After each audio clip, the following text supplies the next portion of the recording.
D.C. is the capital of the United States.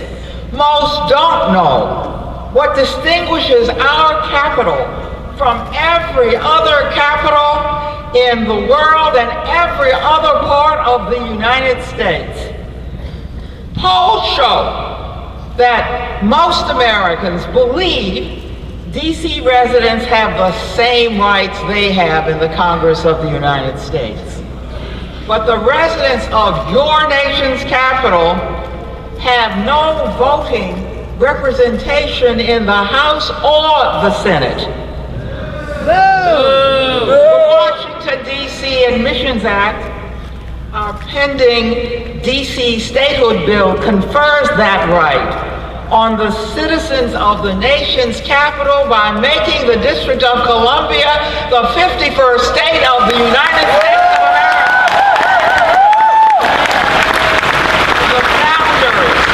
The founders went to war for voting rights, not for democracy, not for freedom.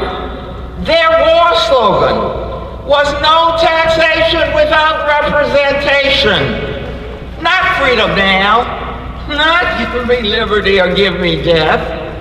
It was no taxation without representation, yet the people I represent pay the highest taxes per capita in the United States of America. But they have no right to be represented in the national legislation with a vote. There is no evidence that the founders meant taxation without representation to apply to everyone in the United States except the residents of the capital they themselves created. To the contrary, they modeled their capital on the other capitals they knew, the European capitals.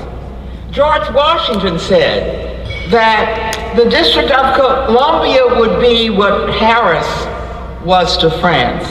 Well, the citizens of Paris have always had equal voting rights with other French citizens. The reason the district is controlled by the Congress was the refusal of Pennsylvania to protect Congress itself when the capital was located in Philadelphia. 218 years later, the nation's capital has ample protection with federal and DC's own special forces. But our generation is still confronted with a leftover issue of DC residents needlessly left without equal rights in the Senate and the House. The current system denies residents more than 2 senators and a voting House member. It deprives residents of their right to equal citizenship. Only in America do you give up the right to voting representation by moving to the capital, or in my case, being born there. Only in America can you gain the basic citizen right to be represented in the national legislation by moving from the capital.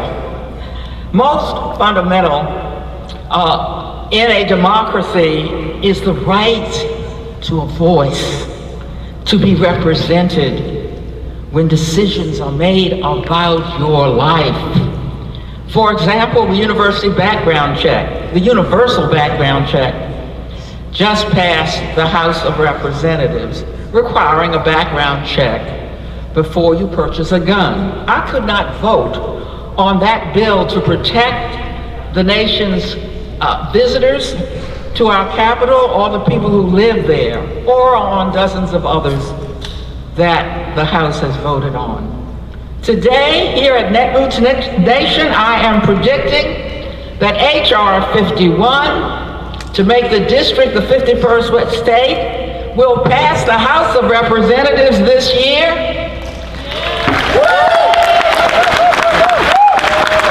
The residents of our nation's capital more than meet all the requirements for equal citizenship. That in turn requires voting representation in Congress.